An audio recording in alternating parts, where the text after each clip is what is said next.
പാതുവയിലെ വിശുദ്ധ ആന്റണി. പോർച്ചുഗലിന്റെ തലസ്ഥാനമായ ലിസ്ബണിൽ 1795 ആന്റണി ജനിച്ചു.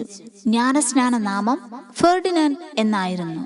രാജകൊട്ടാരത്തിൽ ജോലി ചെയ്തിരുന്ന പിതാവ് മകനെ ഒരു രാജകുമാരനെ പോലെയാണ് വളർത്തിക്കൊണ്ടുവന്നത്.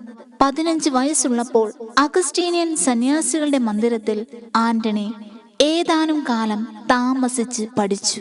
17-ാമത്തെ വയസ്സിൽ കോയിംബ്രയിലെ ഫ്രാൻസിസ്കൻ ആശ്രമത്തിൽ താമസിച്ച് പഠനം നടത്തി.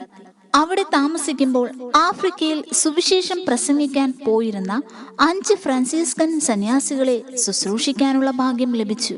അവർ ആഫ്രിക്കയിലെത്തി സുവിശേഷം പ്രസംഗിക്കാൻ തുടങ്ങിയ ഉടനെ വധിക്കപ്പെടുകയും ശരീരം കോയിംബ്രയിൽ കൊണ്ടുവന്ന് സംസ്കരിക്കുകയും ചെയ്തു.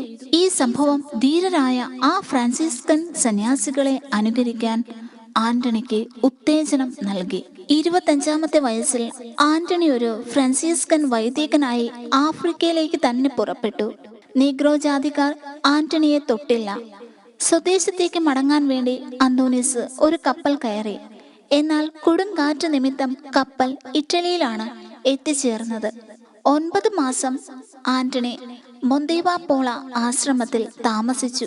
ഭക്ഷണം പാകം ചെയ്യുക, വിറക് വെട്ടുക, മുറി അടിക്കുക മുതലായ എളിയ ജോലികൾ ചെയ്താണ് അദ്ദേഹം അവിടെ താമസിച്ചത്. ഫുർലിയിൽ നടന്ന ഒരു പുരോഹിതാഭിഷേക ചടങ്ങിൽ വെച്ചാണ് ആന്റണിയുടെ പ്രസംഗ ചാതുര്യം പ്രകടമായത്.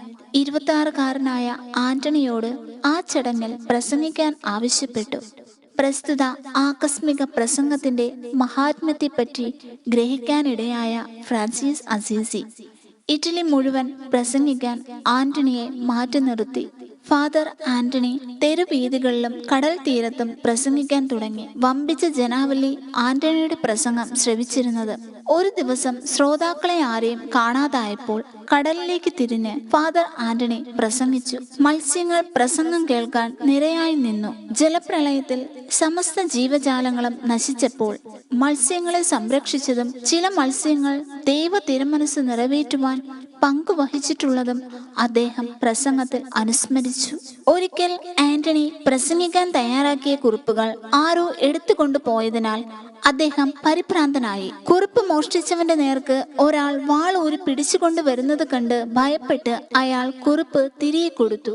അതിനാൽ നഷ്ടപ്പെട്ട വസ്തുക്കൾ തിരികെ കിട്ടാൻ ഭക്തജനങ്ങൾ വിശുദ്ധ ആന്റണിയോട് പ്രാർത്ഥിക്കുന്നു. ഫാദർ ആന്റണി ഫ്രാൻസിലായിരിക്കുമ്പോൾ ബോൺവെല എന്നൊരു യഹൂദൻ അദ്ദേഹത്തോട് പറഞ്ഞു, തിരുവോസ്തി വെറും അപ്പക്കഷ്ണമാണ്, ദൈവമൊന്നുമല്ല. തുടർന്ന് അദ്ദേഹം ആന്റണിയെ വെല്ലുവിളിച്ചു, ഞാൻ എന്റെ കഴുത്തെ ചന്തസ്ഥലത്ത് കെട്ടിയിടാം, 3 ദിവസം അതിന് തീറ്റ കൊടുക്കുകയില്ല, അനന്തരം അതിന് കുറെ ഓട്സ് വെച്ച് നീട്ടാം, താങ്കൾ തിരുവോസ്തി കാണിച്ചു കൊള്ളുക. കഴുത ആ ഭക്ഷണ സാധനം ഉപേക്ഷിച്ച് തിരുവോസ്തിയെ വണങ്ങുകയാണെങ്കിൽ ഞാൻ വിശ്വസിക്കാം. ഫാദർ ആന്റണി ഈ വെല്ലുവിളി സ്വീകരിച്ചു. തിരുവോസ്തി പ്രദക്ഷിണമായി കൊണ്ടുവന്നു. യഹൂദൻ ഓട്സ് വെച്ച് നീട്ടി.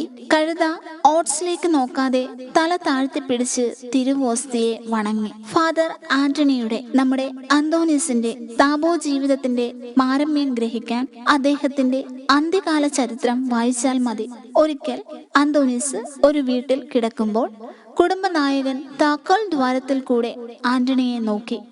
ദൈവമാതാവ് ഉണ്ണിയെ ഫാദർ ആന്റണിയുടെ കരങ്ങളിൽ ഏൽപ്പിക്കുന്ന കാഴ്ചയാണ് കണ്ടത്. അതിനാൽ അത്രേ വിശുദ്ധ ആന്റണിയുടെ ചരിത്രം ഉണ്ണീശോയെ കയ്യിൽ പിടിച്ചിരിക്കുന്ന രൂപത്തിൽ വരയ്ക്കുന്നത്. ഫാദർ ആന്റണി മരിച്ചപ്പോൾ പാതുവയിലെ കുട്ടികൾ തങ്ങളുടെ പിതാവ് വിശുദ്ധ ആന്റണി മരിച്ചിരിക്കുന്നു എന്ന് വിളിച്ചു പറഞ്ഞു. പിറ്റേ വർഷം അദ്ദേഹത്തിന്റെ നാമകരണം റോമിൽ നടന്നപ്പോൾ ലിസ്ബണിലെ മണികൾ താനേ മുഴങ്ങി. ഏതാനും വർഷം കഴിഞ്ഞ് ശവകുടീരം തുറന്നു നോക്കിയപ്പോൾ ഫാദർ ആന്റണിയുടെ നാവ് അഴിയാതിരിക്കുന്നതായി കണ്ടു.